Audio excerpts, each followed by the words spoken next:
India के affordable housing industry के financial year 26 के सेकंड क्वार्टर रिजल्ट्स आ चुके हैं। इन रिजल्ट्स को कवर करने में कई बार हमारा फोकस नंबर्स पे ही रह जाता है, लेकिन इन नंबर्स से जुड़े बड़े स्टोरीज यूजुअली छूट जाते हैं।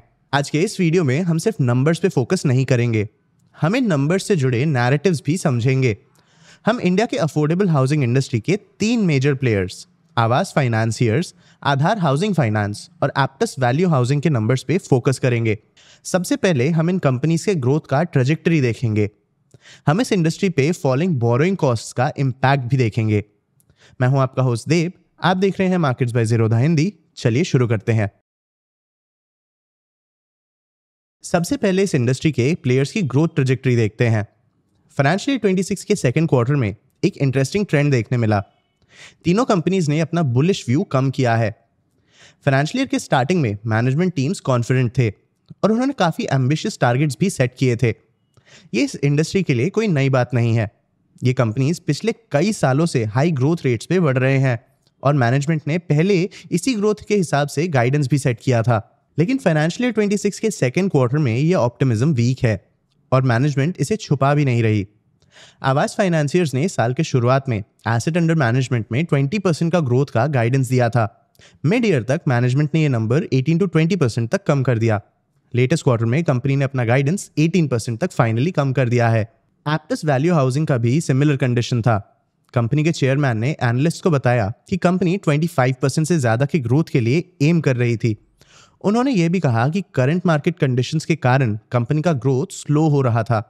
उन्होंने ये भी कहा कि फाइनेंशियल ईयर के स्लो फर्स्ट हाफ के बावजूद कंपनी लॉन्ग टर्म में अपने 25+% के टारगेट के बारे में काफ़ी कॉन्फिडेंट है, लेकिन ये टारगेट कंपनी शायद इस साल अचीव नहीं कर पाएगी। उन्होंने ये भी कहा कि कंपनी करंट चैलेंजेस के बावजूद अब कंफर्टेबली 20+% का ग्रोथ अचीव कर सकेगी। मतलब एप्टस ने अपना गाइडेंस लगभग 20% तक बदल दिया है। ये उनके इनिशियल गाइडेंस से काफ़ी कम है। आधार हाउसिंग फाइनेंस ने हिस्टोरिकली 20% ग्रोथ टारगेट किया था। इन तीनों में से ये अकेली कंपनी है जिसके मैनेजमेंट ने ये गाइडेंस मेंटेन रखा। कंपनी के सीईओ ने कहा वो अपने एक्सपेक्टेड 20 to 22% के ग्रोथ रेट को अचीव करने के लिए ऑन ट्रैक हैं। कंपनी ने अपना हाई टारगेट तो मेंटेन किया, लेकिन मैनेजमेंट का टोन एक्सेलरेशन से कॉशन में शिफ्ट हो चुका है। लेकिन कंपनीज के आउटलुक में ये शिफ्ट क्यों आया? जब मैनेजमेंट को इस कॉशियस अप्रोच का कारण पूछा गया तो कंपनीज ने कुछ कारण दिए। चलिए इन्हें देखते हैं। सबसे पहला कारण था वेदर। मल्टीपल कंपनीज के मैनेजमेंट्स ने कहा कि एक्सटेंडेड मॉनसून्स के कारण बिजनेस फाइनेंशियल ईयर 26 के सेकंड क्वार्टर में वीक था।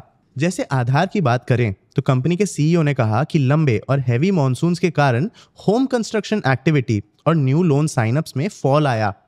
उन्होंने कहा कि एक्सटेंडेड मॉनसून्स प्राइमरी रीजन थे और नॉर्थ बेल्ट के सेल्फ कंस्ट्रक्शन लॉगिन्स पे भी इसका बड़ा इम्पैक्ट पड़ा।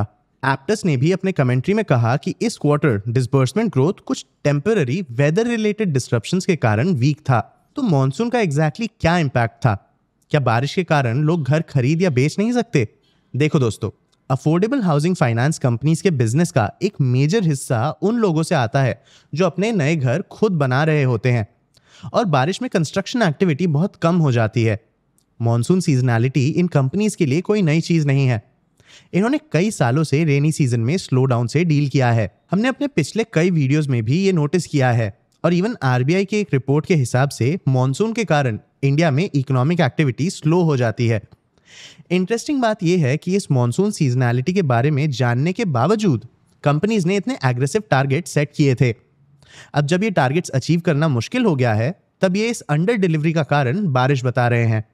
ऐसा लग रहा है कि इन कंपनीज में साल के शुरुआत में थोड़ा ओवर ऑप्टिमिज्म था, लेकिन करंट वेदर सिचुएशन और बारिश के कारण इनका व्यू बदल रहा है।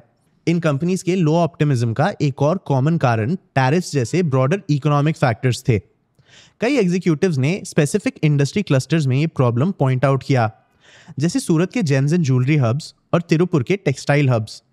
इन रीजन्स में स्लो डाउन हुआ है। आधार के मैनेजमेंट ने कहा कि कंपनी अपने अंडरराइटिंग टीम्स को जेम्स एंड ज्वेलरी और टेक्सटाइल में चल रहे टैरिफ सिचुएशन के बारे में ध्यान रखने कहा था। इन दोनों इंडस्ट्रीज पे टैरिफ्स के इम्पैक्ट के कारण कंपनी से कुछ लोकेशंस में लोन डिमांड पे इम्पैक्ट पड़ा। आसान शब्दों में समझे तो इन एरियाज के एक्सपोर्ट्स और छोटे बिजनेसेस पे इन टैरिफ्स और दूसरे मैक्रो इकोनॉमिक फैक्टर्स का इम्पैक्ट पड़ा है। इसके कारण हाउसिंग फाइनेंसियर कंपनीज के लिए इन एरियाज में काम करने वाले लोगों को लोन्स देना एक प्रॉब्लम हो गया। इंटरेस्टिंगली ये प्रॉब्लम्स पिछले क्वार्टर्स में मेंशन नहीं किए गए थे, जबकि टैरिफ्स कई समय से एक टेंशन का कारण रह चुके हैं। ये रीजंस अब अचानक दिए गए जब कंपनीज को अपने कम ग्रोथ का कारण चाहिए था। क्या ये इम्पैक्ट अचानक तब आया जब ये समझ में आया कि यूएस के टैरिफ्स में कोई रिलैक्सेशन नहीं हो पाएंगे, या ये प्रॉब्लम पहले से ही था लेकिन मैनेजमेंट ने अपने ऑप्टिमिस्टिक गाइडेंस के दौरान इसे नोटिस ही नहीं किया? अब ये तो थे कंपनीज के चैलेंजेस। अफोर्डेबल हाउसिंग इंडस्ट्री में बोरोइंग कॉस्ट के कम होने का एक पॉजिटिव इम्पैक्ट भी पड़ा है। चलिए इस चेंज का इम्पैक्ट भी अब समझते हैं। तीनों कंपनीज के लिए बोरोइंग कॉस्ट्स कम हुए, इससे इनके स्प्रेड और नेट इंटरेस्ट मार्जिन्स या एनआईएम्स इंप्रूव हुए। लास्ट ईयर इन लेंडर्स के लिए इंटरेस्ट रेट्स काफी हाई थे, तो ये बोरोइंग कॉस्ट में रिडक्शंस इनके लिए एक रिलीफ है। फाइनेंशियल ईयर 26 के सेकंड क्वार्टर में यही हुआ। इंटरेस्ट रेट्स के कम होने के कारण आवास के स्प्रेड्स 4.89% से 5.23% तक बढ़ गए। मतलब कंपनी जिस रेट पे लोन लेती है और जिस रेट पे लोन देती है उसका डिफरेंस बढ़ गया। कंपनी ने ऐसा इंटरेस्ट रेट्स के कम होने के पहले से ही इन रेट्स के लिए प्रिपेयर करके किया। कंपनी के मैनेजमेंट ने इस सिचुएशन के बारे में ये कहा, In line with our strategy of innovation in liability sourcing, we proactively anticipated a potential softening in interest rates and strategically shifted a sizable portion of our borrowings to EBLR-linked instruments and a short tenure and CLR structures. This forward-looking approach has continued to yield tangible benefit in Q2, as our liabilities are repricing faster than those of many peers. Basically company ने ये ensure किया कि falling interest rates के कारण उनके fund sources के borrowing cost बहुत जल्दी कम हो जाएं। इससे कंपनी को फायदा भी हुआ। लेकिन अगर इंटरेस्ट रेट्स बढ़ जाते हैं तो इससे कंपनी को प्रॉब्लम भी हो सकती है। ऐसा होने के चांसेस तो बहुत कम है, खास करके तब जब हमने रिसेंट मंथ्स में देखा कि इंडिया के इन्फ्लेशन नंबर्स ऑलमोस्ट 0 तक पहुंच चुके हैं। ऐसे में गवर्नमेंट इंटरेस्ट रेट्स और कम कर सकती है, लेकिन इंटरेस्ट रेट्स बढ़ने का पॉसिबिलिटी पूरी तरह से इग्नोर नहीं किया जा सकता। आधार के मैनेजमेंट ने क्वार्टर के एंड तक अपने इंक्रीमेंटल बोरोइंग कॉस्ट में लगभग 40 बेसिस पॉइंट्स का फॉल रिपोर्ट किया। मैनेजमेंट ईयर एंड तक और 10 बेसिस पॉइंट्स का इंप्रूवमेंट भी एक्सपेक्ट कर रही है। सबसे इंपॉर्टेंट बात यह है कि कंपनी ने इस पीरियड में अपना प्राइम लेंडिंग रेट कम नहीं किया। इससे कंपनी के मार्जिन्स इंप्रूव हुए, लेकिन कंपनी ने इंडिकेट किया कि शायद फ्यूचर में रेट्स कम हो सकते हैं। एप्टस के फाइनेंसिंग कॉस्ट्स भी कम हुए। एप्टस का फंडिंग मिक्स कंपनी के लिए फायदेमंद रहा है। कंपनी के फंडिंग कॉस्ट का हाफ से भी ज्यादा इंटरेस्ट रेट्स के साथ कम हो जाता है, और तो और कंपनी के लोन्स टू कस्टमर्स का 80% फिक्स रेट है। तो जब रेट्स गिरते हैं तो इससे कंपनी को ज्यादा फायदा होता है। कंपनी का कस्टमर से इंटरेस्ट इनकम स्टेडी रहता है, लेकिन इसके इंटरेस्ट एक्सपेंसेस कम हो जाते हैं। इससे कंपनी के मार्जिन्स इंप्रूव होते हैं। लेकिन इस सेटअप के कारण जब इंटरेस्ट रेट्स बढ़ते हैं तो इसका उल्टा होता है और कंपनी के मार्जिन्स पे प्रेशर भी पड़ता है। लेकिन इस क्वार्टर कंपनी को इस सेटअप से फायदा हुआ है। लेकिन इंटरेस्ट रेट्स के फिलहाल कम होने का मतलब ये नहीं है कि आगे भी ऐसा ही होता रहेगा। मैनेजमेंट ने कंपनी के मार्जिन ग्रोथ के इस कंडीशन को ध्यान में रखा। उन्हें पता है कि इंटरेस्ट रेट्स कभी भी बढ़ सकते हैं, मतलब कंपनी का करंट एनआईएम ग्रोथ टेम्पररी हो सकता है, लेकिन क्रेडिट रेटिंग अपग्रेड कंपनी के लिए एक लॉन्ग टर्म इंप्रूवमेंट हो सकता है। इससे कंपनी के लिए बोरोइंग कॉस्ट रिलायबली और परमानेंटली कम होते हैं। एप्टस और आवास ने ये लास्ट साइकिल समझा कि फंडामेंटली चीप लायबिलिटीज का कोई रिप्लेसमेंट नहीं होता और इंटरेस्ट रेट साइकिल्स पे डिपेंड करना एक अनस्टेबल स्ट्रैटेजी है। तीनों कंपनीज के सेकंड क्वार्टर परफॉर्मेंस के बाकी ज्यादातर एस्पेक्ट्स में कोई खास चेंज नहीं आया। कंपनीज का एसेट क्वालिटी कंट्रोल में था।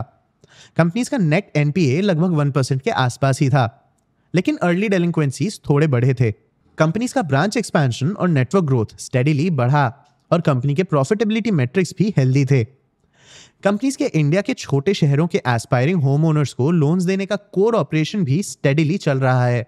इस क्वार्टर का सबसे बड़ा हाईलाइट था कंपनी के नैरेटिव्स में 2 बड़े शिफ्ट्स।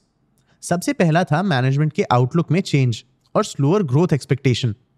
दूसरा, फंडिंग कॉस्ट कम होने के कारण एक काफी बड़ा लेकिन शॉर्ट टर्म एडवांटेज। इन शिफ्ट्स से हमें यह समझ आ रहा है कि हाउसिंग फाइनेंसियर्स अपने ग्रोथ के बारे में अब केयरफुल हो रहे हैं, भले ही उन्हें फिलहाल चीपर फंडिंग का एक्सेस मिल रहा हो। आपको क्या लगता है, अफोर्डेबल हाउसिंग इंडस्ट्री का ग्रोथ ट्रेजेक्टरी आने वाले क्वार्टर्स में कैसा होगा? क्या ये ग्रोथ स्लो डाउन एक टेम्पररी फेज है? अपने व्यूज हमें कमेंट सेक्शन में जरूर बताना। आगे आप कौन से टॉपिक्स पे वीडियोस देखना चाहते हो, ये भी हमें कमेंट सेक्शन में जरूर बताना। अगर ये वीडियो आपको इन्फॉर्मेटिव लगा तो इसे लाइक और शेयर ज़रूर करना। ऐसी और वीडियोस के लिए चैनल को सब्सक्राइब भी कर लेना। आज के लिए इतना ही, मिलते हैं अगले वीडियो में।